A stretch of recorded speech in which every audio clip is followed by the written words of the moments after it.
किसी परिनालिका के कारण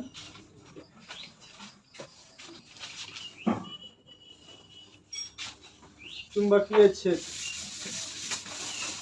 देखिए परिनालिका किसको कहते हैं? परिनालिका एक सर्कल होता है, मतलब स्प्रिंग टाइप का। स्प्रिंग देखे हैं? स्प्रिंग में देखा है? जो स्प्रिंग नहीं देखे हैं तो समझ लीजिए कि जीवन में कुछ नहीं देखा। ठीक है, तो स्प्रिंग जो होता है, स्प्रिंग कैसा होता है? स्प्रिंग बहुत सारे किसके सर्कल होते हैं, मतलब एक दूसरे से कुछ दूरी पर होता है ना, इस टाइप से होता है स्प्रिंग। देखिए ऐसा होता है स्प्रिंग रे। इसी को बोलते हैं हम लोग सोलेनोइड। इसको हिंदी में क्या बोलते हैं? परिनालिका। क्या बोलते हैं? परिनालिका। ठीक है, आप लोग 10th में भी इसको पढ़े होंगे परिनालिका को। ठीक है, अब देखिए यहाँ पर सर्वप्रथम हम लोग क्या करेंगे, इस परिनालिका को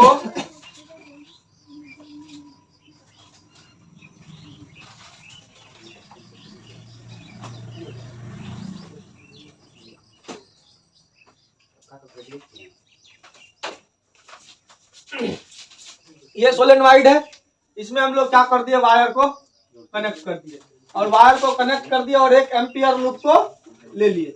एम्पियर लूप मतलब क्या हो गया, उसको बंद कर दिए। तो अब देखिए इस कंडीशन में ये सोलेनोइड है, यहाँ से करंट फ्लो हो रहा है ना।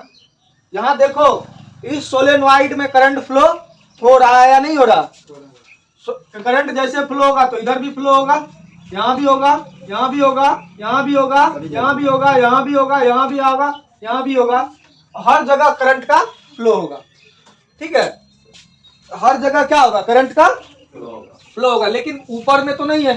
तो सबसे पहले हम लोग क्या करते हैं, ए बी सी डी, ये 4 गो क्या है, खंड है, टुकड़ा है वायर का, और इससे सभी से करंट फ्लो हो रहा है। तो यहाँ किसके कारण बोल रहा है निकालने के लिए? सोलेनोइड, मतलब परिनालिका की वजह से क्या करना है हमको, चुंबकीय क्षेत्र निकालना। मतलब उस सोलेनोइड के अंदर में कितना चुंबकीय क्षेत्र होगा ये हमको फाइंड करना है एकदम इजीली वे में। वो भी किससे फाइंड करना है? एम्पियर का परिपथीय नियम से। किससे? एम्पियर का परिपथीय नियम। एकदम इजी है, कुछ नहीं है, एक बार इसको समझ जाओ, कुछ नहीं। जैसे गॉस थ्योरम पढ़े थे ना, और एम्पियर सर्कुलर लॉ में आपको क्या बताए थे कि किसके बराबर होता है, लाइन इंटीग्रेशन। चुंबकीय क्षेत्र तथा चुंबकीय क्षेत्र का लाइन इंटीग्रेशन बताए थे ना, इस टाइप से B dot D L is equal to क्या बताए थे, टोटल करंट किसके गुना होता था, म्यू नॉट का टोटल करंट गुना होता था। ये बताए थे ना, ये आपको प्रूफ करके दिए थे। आप एम्पियर सर्कुलर लॉ को निकाल के देख लीजिए, वहां पर यही चीज हम प्रूफ करके दिए थे। ठीक है, और छठ पूजा में सब गया, छठ और दीपावली में कुछ नहीं समझ में आने वाला है, देखा होगा वहां। आगे ही बोलिए, चलो आगे बोलिए। देखो करंट तो इधर भी जाएगा, करंट इधर भी जाएगा, और करंट इधर भी जाएगा। तो इस कंडीशन में देखिए कहां पर मैग्नेटिक फील्ड 0 हो जाएगा, बताइए तो।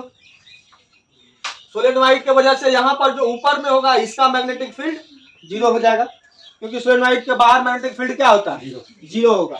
और यहाँ पर भी आपका मैग्नेटिक फील्ड बनेगा, एगो यहाँ पर बनेगा। तो मैग्नेटिक फील्ड यहाँ पर क्या बना, इधर बी के साइड में। जल्दी से फिंगर उतारिए, जल्दी से।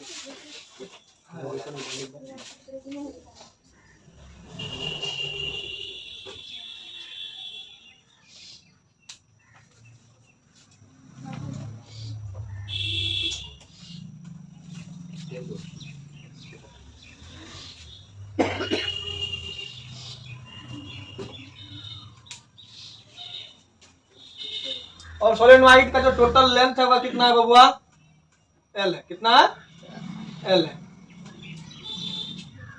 और इसके प्रति एकांक लंबाई में क्या होगा, इसके प्रति एकांक लंबाई में, ठीक है, क्या होगा, कितना होगा, फेरों की संख्या। मान लेते हैं इसमें टोटल फेरों की संख्या कितनी है, एन है। कितना है, एन है। तो प्रति एकांक में क्या होगा, प्रति एकांक लंबाई में फेरों की संख्या इसमें कितनी होगी मालूम है? मतलब इसमें टोटल नंबर ऑफ टर्न्स कितना है, जैसे ना पहला टर्न्स हुआ, दूसरा, तीसरा, चौथा, पांचवा, छठा, सातवां, आठवां, नववां, 10वां।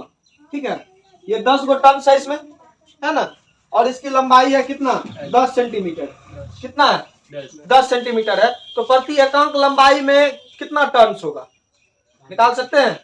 मतलब 1 सेंटीमीटर में कई गो टर्न्स होगा, क्योंकि यह हर जगह हर समान दूरी पर होता है। ऐसा थोड़े है एगो स्प्रिंग यहाँ है तो एगो फेरा यहाँ होगा, उसके बाद एगो फेरा यहाँ नजदीक में हो जाएगा, ऐसा नहीं है। फेरा जब भी होता है तो वो क्या होता है, इक्वल के मतलब इक्वल इंटरवल में होता है, मतलब जैसे कि समान दूरी पर होता है। मतलब पहले वाले टर्न्स का जितना पहले वाला का जो टर्न्स है, मतलब वो घुमाव जो होता है, सर्कल जो होता है, वह दूसरे वाले टर्मिनल से बराबर दूरी पे होता है। तीसरे ऐसा तो नहीं है कि एक बड़ा है और एक गैप छोटा है, ऐसा नहीं होता है, तो उसको हम लोग सोलेनोइड नहीं बोलेंगे। अब तुम स्प्रिंग को नमरा देगा, कहेगा सर हे स्प्रिंग को नमरा दिए पूरा, तो वहां पर चुंबकीय क्षेत्र बनेगा, लेकिन एक समान चुंबकीय क्षेत्र नहीं बनेगा। तो यहाँ पर ये नंबर ऑफ टर्न्स कितना है, 10 गो है, और कितना लंबा है यह, 10 सेंटीमीटर लंबा है। तो टोटल नंबर ऑफ टर्न्स कितना है, 10, और इसका टोटल लेंथ कितना है, 10 सेंटीमीटर। तो प्रति एकांक लंबाई पर नंबर ऑफ टर्न्स कितना होगा। नंबर ऑफ टर्न्स किसी को समझ में नहीं आ रहा, एकांक लंबाई किसी को समझ में नहीं आ रहा। एकांक लंबाई क्या है, अरे इसके एकांक लंबाई मतलब 10 सेंटीमीटर है, तो इसके 1 सेंटीमीटर में कै गो टर्न्स होगा। कहने का अर्थ सिंपल है कि टोटल लेंथ इसका कितना है, 10 सेंटीमीटर, और इसमें नंबर ऑफ टर्न्स कितना है, 10। मतलब 10 सेंटीमीटर में कै गो टर्न्स है, 10 गो। तो 1 सेंटीमीटर में एकांक लंबाई मतलब क्या होगा, 1 सेंटीमीटर। 1 सेंटीमीटर में कै गो टर्न्स होगा, एक क्या गुण होगा। तो वही बात है, हम यहाँ पर क्या निकालेंगे, प्रति एकांक n बराबर कैपिटल N बाय L। क्यों हो गया, क्योंकि इसकी टोटल लंबाई कितनी है, ऊपर जाएगा नीचे जाएगा, कौन ये ऊपर जाएगा, क्योंकि नंबर ऑफ टर्न्स में नंबर लेंथ से डिवाइड कर तब ना एकांक निकलेगा रे। चलो जल्दी से उतारिए इसको, हो गया कहानी खत्म। ये निश्चित है उसमें 10 ही टर्म रहेगा, ऐसा थोड़ी है 50 टर्म रह सकता है, हाँ उसके हिसाब से हम बनाएंगे। ऐसा नहीं है कोई कि अब 10 ही टर्म इसमें रहेगा तो 10 ही करेंगे, नहीं 50 भी रह सकता है। जितना टर्न है उसमें उतनी लंबाई से भाग दे देंगे तो क्या निकल जाएगा, एकांक लंबाई में निकल जाएगा। ठीक है, इतना छोटा छोटा बात समझ में नहीं आ रहा है इन लोगों को।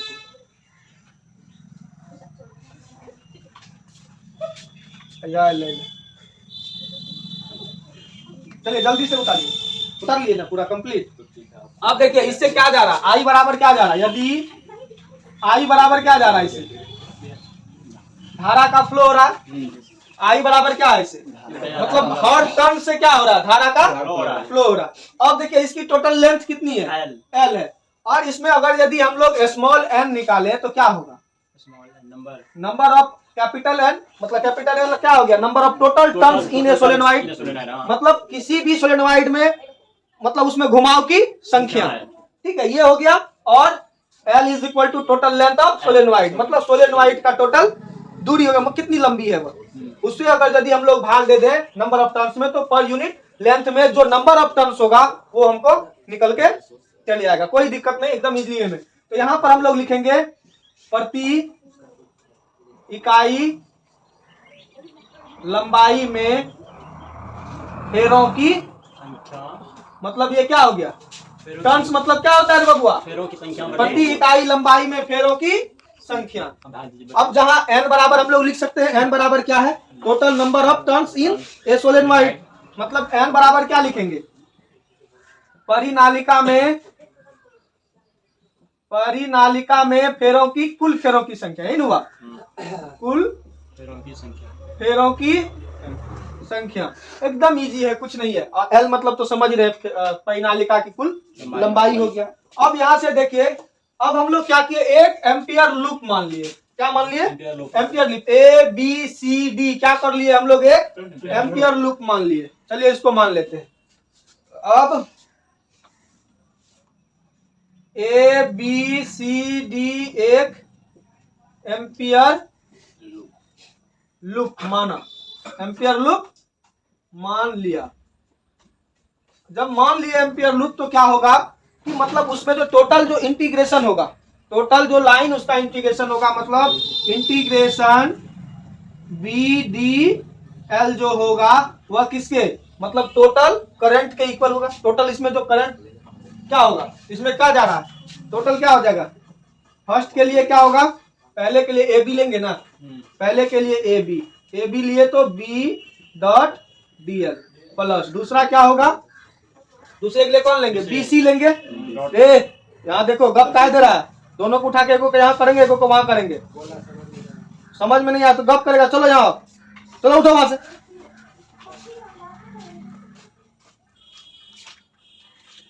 आगे बढ़ो ना, देखिए फर्स्ट लूप के लिए फर्स्ट ए से बी तक करंट गया है। जब फर्स्ट ए से बी तक करंट जाएगा तो उसके लिए लाइन इंटीग्रेशन क्या होगा? B D L. क्योंकि हम लोग पढ़े हैं किसका किसका, चुंबकीय क्षेत्र तथा किसका,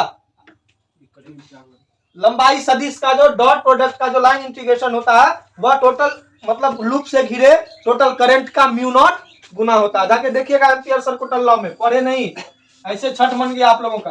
तो ये देखिए ये क्या हो गया, बी डॉट डी एल। अब यहाँ क्या होगा, ये बी सी होगा कि नहीं होगा? इसके लिए हम लोग क्या लिखेंगे, बी सी प्लस इंटीग्रेशन, यहाँ क्या होगा, लाइन इंटीग्रेशन सबका करना है। इसके लिए क्या होगा, सी डी होगा ना, सी डी, और यहाँ B dot D L plus यहाँ फिर एक कौन सा है, D A, integration D A क्या होगा, बी डॉट डी एल, क्योंकि यहाँ पर बी किस साइड है, इधर है ना। तो यहाँ पर देखिए बी डी एल, ये चार को हो गया, चारों साइड का लिख दिए, 1 2 3 4 लिख दिए। चारों के लिए अलग अलग चुंबकीय क्षेत्र बनेगा। क्योंकि सोलेनोइड के बाहर जो चुंबकीय क्षेत्र होगा वह हमेशा क्या होगा, जीरो होगा। क्या होगा, सोलेनोइड के बाहर कौन है, ये वाला है, ये तो सोलेनोइड से जुड़ा हुआ है, लेकिन यह जो सोलेनोइड के क्या है, बाहर है, तो इसमें कोई चुंबकीय क्षेत्र नहीं होगा। यहाँ लिखेंगे चूंकि सोलेनोइड यानी परिनालिका के बाहर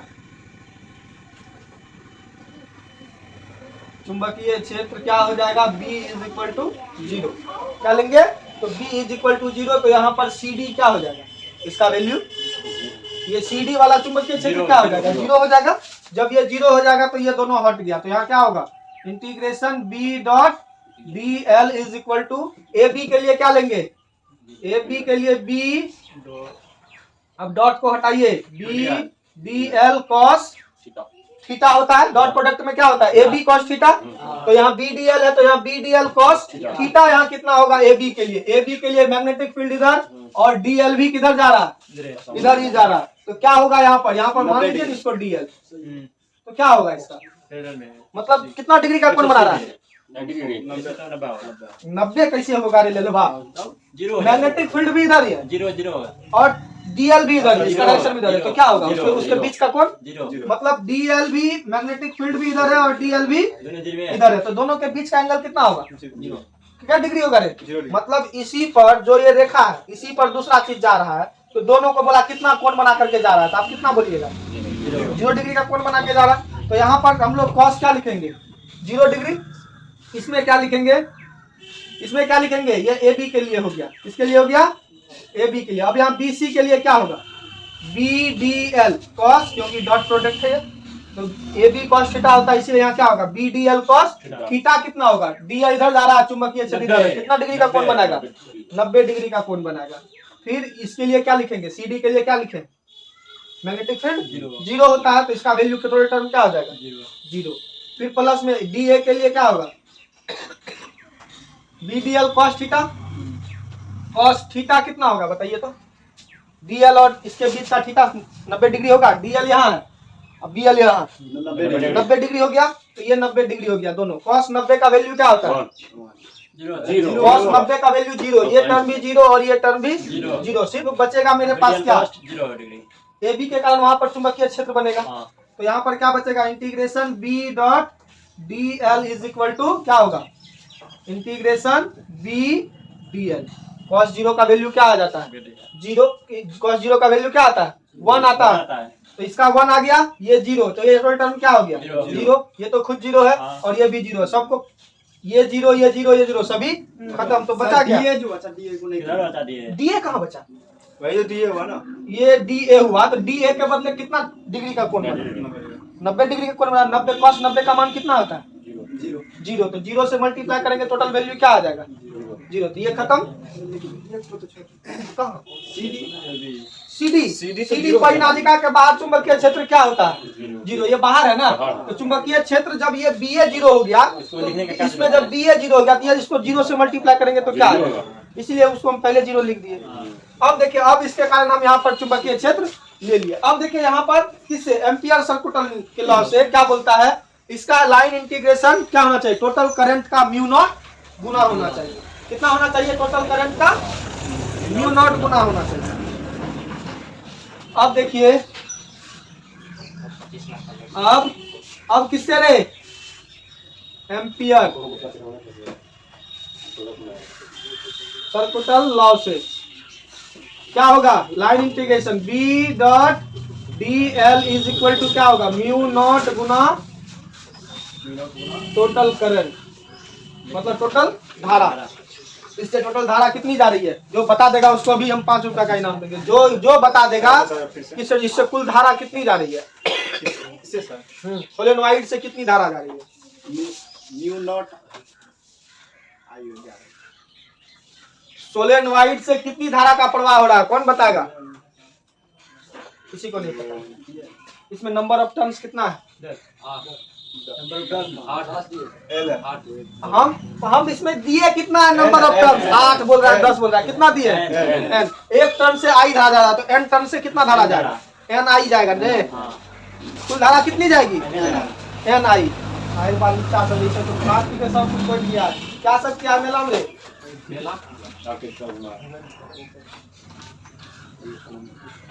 तो यहाँ पर क्या होगा बताइए तो ये क्या होगा, बी डी एल, क्योंकि यहाँ इसके लिए क्या बचा, सिर्फ ये बचा है, B D L integration B D L is equal to क्या होगा, mu naught into total current कितना जा रहा है बताइए तो, एन और आई जा रहा है ना, म्यू नॉट एन और कैपिटल एन और आई। तो यहाँ पर देखिए, यहाँ पर बी बाहर आ जाएगा क्योंकि किसका इंटीग्रेशन होगा, सिर्फ डी एल का इंटीग्रेशन।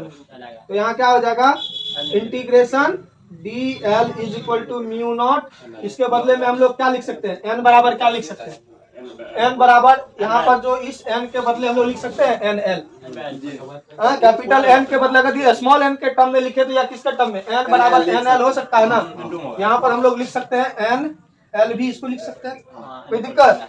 तो यहाँ पर क्या हो जाएगा, इसके बदले में एन एल आई लिख सकते हैं, कोई दिक्कत नहीं ना। अब डी एल का इंटीग्रेशन क्या होगा, एल, डी एल का इंटीग्रेशन एल, तो डी एल का इंटीग्रेशन एल हो गया बराबर mu not an L I. तो यहाँ पर एल खत्म, क्या हो गया, मैग्नेटिक फील्ड का फॉर्मूला म्यू नॉट एन आई, मतलब टोटल करंट का कितना गुना होता है, म्यू नॉट गुना होता है, मतलब यही हो गया उसका चुंबकीय क्षेत्र सोलेनोइड की वजह से। ठीक है।